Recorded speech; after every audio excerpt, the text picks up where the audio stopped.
La chaîne de Tararoa, derrière nous, est devenue le terrain de chasse de fonctionnaires employés par le gouvernement en 1935. Et ils ont continué de chasser jusqu'au milieu des années 80. À l'époque, ils opéraient à partir d'une hutte et ils se rendaient un peu partout dans les environs de cette hutte où ils pensaient qu'il pourrait y avoir des animaux. Il s'agissait de préserver le parc forestier de Tararoa, de faire en sorte que la forêt ne soit pas détruite par les cerfs. Et si le gouvernement s'est impliqué à ce moment-là, ce n'était pas vraiment parce qu'il avait une réflexion écologique, ni pour reconstituer la forêt, c'était pour préserver l'agriculture.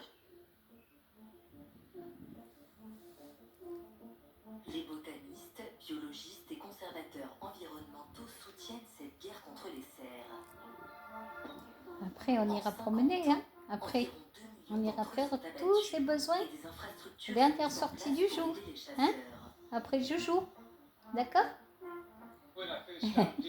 Lorsque Les delphines. au début, il n'y Où avait s'il y en pas a? de butte, ni de chemin, Hein? aucune infrastructure.